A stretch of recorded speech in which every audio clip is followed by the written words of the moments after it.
Can you substitute Mod Podge for Heat and Bond? Let's find out. Hi there, welcome to the Upcycle Design Lab. If you're new here, my name's Cindy and I craft using recycled and repurposed materials to give you ideas on ways to make and create more economically and ecologically. But I also like to do some experiments and use things in unconventional ways. So today I'm going to test out whether you can substitute Mod Podge for Heat and Bond. And if you're not familiar with Heat and Bond, it's a product that allows you to hold fabrics together. It's primarily used for quilting and appliques. You can find the Heat and Bond in several different varieties. They make a tape version, sheet versions. You can also buy it in a roll by the yard. I'm going to be testing two of their products. They have one for a lightweight sewable bond and one for a permanent bond. And I'm going to test both of those products against Mod Podge. I have several different weights of fabrics that I'm going to be testing, and I'm going to cut out some star shapes to adhere to my base fabric. This is the Heat and Bond Light, and it says it's used for the best sewable bond. There's a paper backing, and then there's sort of a shiny but rough side to the paper. And I've cut 4 pieces of Heat and Bond to match my fabric samples here, and I'm just going to go ahead and apply the Heat and Bond to the back side of all of my test samples. And to do that, you just need to have your iron on medium heat and press the shiny side into your fabric for 2 seconds so it adheres very quickly. And then once you have your Heat and Bond adhered, you can go ahead and cut out whatever shape it is that you want for your fabric piece. So now I'm ready to cut out the stars from the Heat and Bond Light samples. And you'll notice that the paper is still on the back of all of the pieces, and I'm going to go ahead and just pin my stars on and cut out the shapes. The Heat and Bond Ultra Hold is meant to just hold without any stitching, and you apply it in the same fashion as the Heat and Bond Light. I've got a piece of the backing from some contact paper here, and I'm going to take one of each of my samples, and I'm just going to brush a light coat of the Mod Podge onto the back of my 4 pieces of fabric. The Mod Podge is dry on my fabric samples now, so I'm going to go ahead and cut out the stars from these shapes as well. You can see that they don't stick to the contact paper backing at all. They just come right off. And they are, of course, a little bit stiffer now. I've got one more set of the Mod Podge samples drying, so I'm going to cut those out in just a minute here, but they will be exactly like these. The only difference is that this version will be sewed because the Heat and Bond Light is just made to attach the applique and help you sew it smoothly. And then the Heat and Bond Ultra Hold is supposed to hold without stitching. So I'm going to test the Mod Podge version both ways, sewing and not sewing. But a couple of observations while we're waiting for the last samples to dry. The 2 really lightweight Mod Podge samples, I don't know if you can see this, I used gloss Mod Podge, so they are a little extra shiny. And this is the top, but it actually feels like there may be more glue on the top than on the bottom because it soaked through as it was drying. But I'm still going to try to adhere them with the right side up. The 2 heavier pieces of fabric don't seem to have any problem. You can feel the Mod Podge on the back, but it didn't seem to soak through the fabric. Both of the Heat and Bond products have the paper backing on them. So I'm going to go ahead and take the backing off of these and just kind of compare the way that they feel. The Heat and Bond Light seems to want to curl up on the lighter weight fabrics a little bit. It's laying perfectly flat with the Ultra Hold. That's really the only noticeable difference. You can tell maybe that there's a little bit more adhesive on this one, but it's still got plenty of floppiness to the fabric. And the thicker the fabric, obviously, the less you notice how much adhesive is on there.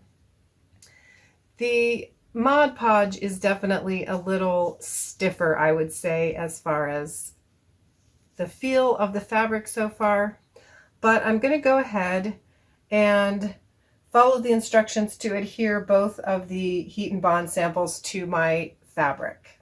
I'm also going to be using a piece of parchment paper on my lighter weight fabrics, just because I think that the adhesive might come through the fabric because it's so thin and I want to protect my iron. To adhere the Mod Podge, I'm doing a little bit of guesswork, but I would like the Mod Podge to be secure with or without stitching. So I'm going to go ahead and use the same ironing instructions that I did with the Heat and Bond Ultra Hold. So about 8 seconds for the lighter weight fabrics and 10 seconds for the heavier weight fabrics. And again, I'm going to use my parchment paper on the lighter weight fabrics. One point I should make is that when I was working with the Mod Podge samples and the lightweight fabrics, they did have a tendency to stick to the parchment paper, and I just had to allow the fabric and the parchment paper and the glue to cool down before I removed the parchment paper. So as I mentioned, the Heat and Bond Light is intended for applying and then stitching on top of it. So I'm going to go ahead and stitch around the edges of all of these samples.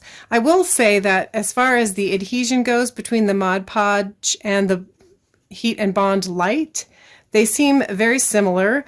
I'm not going to pick at the corners, but they seem pretty similar in stiffness and also in adhesion. So here are the results after laundering the items.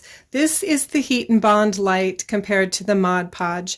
And so the stitching, of course, helps to hold the fabric on. I will say that the Mod Podge samples on the two lighter weight fabrics in particular is kind of bubbled up and the corners are pulling up. So not a terribly good result on those. You can see that on the Heat and Bond, you have a much flatter, smoother finish, and the corners have stayed down better. On the knit, which was actually the most problematic for curling with the Mod Podge, it is similar. It's got a tiny bit of bubbling. You don't notice it quite as much. And then the Heat and Bond sample is much smoother again. The heavyweight fabric on the denim does not really bubble, but the corners pulled up, although they did pull up on the Heat and Bond Light as well. I do want to try one more thing before I am completely finished with these samples. I'm going to go back over my Mod Podge samples with a hot iron just to see if I can smooth out some of these bubbles and kind of re-adhere the tips down. The samples again after pressing them, and you can see that there's still some bubbling in the two lighter weight fabrics, and they seem to have picked up a little bit of the lint from the black knit here, so they've kind of discolored a little bit too.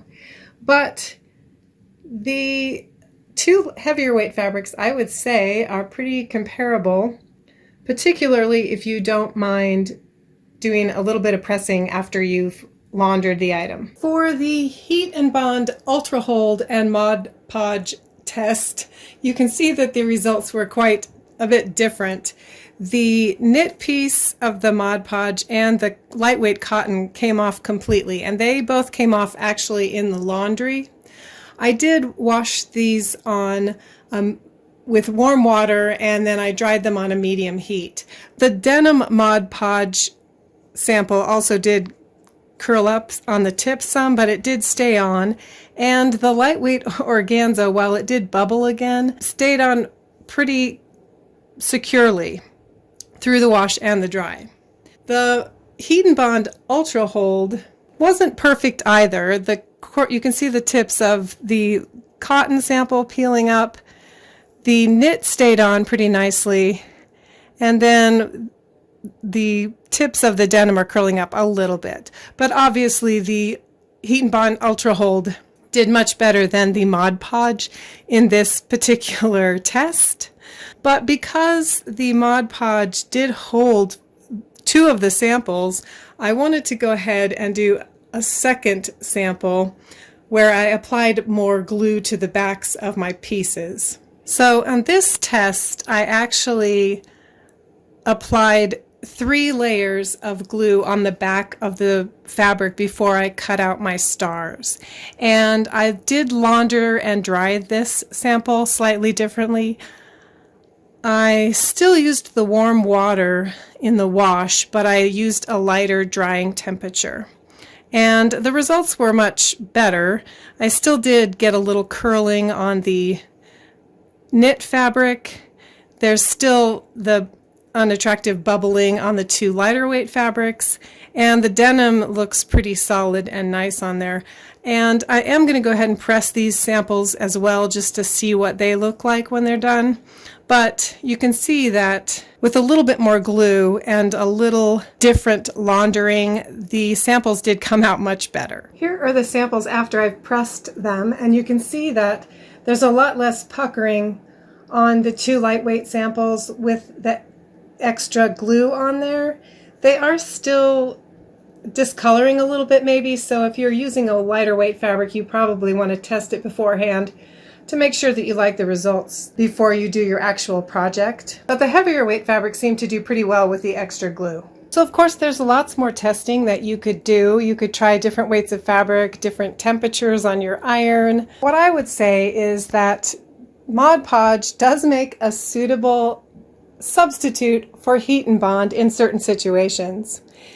For one, if you're not going to launder the item, I think it makes a perfectly good substitute. It's also a suitable substitute on the heavier weight fabrics, whether you're stitching them or trying to have them adhere without stitching. You just need to add some extra layers of glue. I hope you found this information helpful. If you enjoyed today's video, please give it a thumbs up.